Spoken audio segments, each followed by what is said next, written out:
Hello बच्चों, आज हम एसएसटी में लेसन नंबर 13 करने वाले हैं जिसका नाम है वी ऑल आर इंडियंस। वैसे तो ये हम सभी को पता है, किसी को बताने की ज़रूरत नहीं है कि हम सभी के सभी भारतवासी हैं। इस चैप्टर में लेकिन हम पढ़ेंगे अपनी नॉर्थ ईस्ट की स्टेट्स जो हैं उनके बारे में। ऐसा क्योंकि इस लेसन में क्या होता है कि एक स्कूल पिकनिक ऑर्गेनाइज होती है जिसमें टीचर बच्चों को दिल्ली टूर पे लेके निकलती हैं और वहाँ पर वो रेड फोर्ट पर, लाल किले पर एक ऐसी फैमिली को देखते हैं जिसे वो टूरिस्ट, बाहर देश से आए सैलानी समझ लेते हैं। ऐसा क्यों होता है वो हम इस चैप्टर में पढ़ेंगे। ये जो आप सामने पोशाक में लड़कियों को देख रहे हैं, ये है हमारी मिज़ोरम की गर्ल्स, लेकिन कई लोग इन्हें फॉरेनर समझ लेते हैं। ये है हमारी आसाम की ट्रेडिशनल ड्रेस पहने हुए एक लड़की, जिसे कि काफ़ी हद तक लोग टूरिस्ट समझने की, सैलानी समझने की गलती कर सकते हैं क्योंकि इनका रंग, इनके फीचर्स हम लोगों से काफ़ी अलग होते हैं। ऐसा क्यों होता है? इसके लिए हमें देखना पड़ेगा हमारी नॉर्थ ईस्टर्न स्टेट्स का ये नक्शा, जिसमें कि आप देख रहे हो सिक्किम, अरुणाचल प्रदेश, असम, नागालैंड, मणिपुर, मिज़ोरम, मेघालय, त्रिपुरा। ये सारी की सारी जो हमारी नॉर्थ ईस्ट की स्टेट्स हैं, यहाँ पर एनवायरनमेंट ऐसा होता है जिस कारण हमारे रंग में और उनके रंग में काफ़ी अंतर होता है। उनकी जो फीचर्स होते हैं वो वहाँ के आसपास के देशों से भी काफ़ी हद तक सिमिलर होते हैं।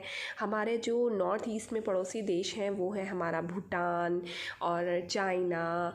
इस तरीके से उनके भी फीचर्स काफ़ी हद तक इन लोगों में देखने को मिलते हैं, जिस कारण चलते हम लोग उन्हें दूसरे देश से आया समझ लेते हैं।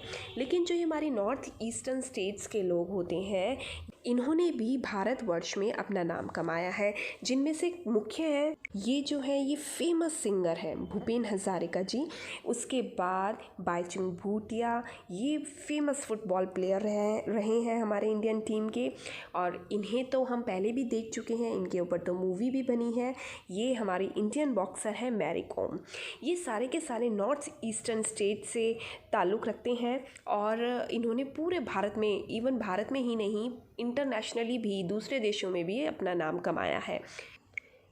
इन स्टेट्स के पीपल जो होते हैं बहुत ही ब्रेव होते हैं, इसलिए इंडियन आर्मी में भी इनकी एक सेपरेट रेजिमेंट बनाई गई है।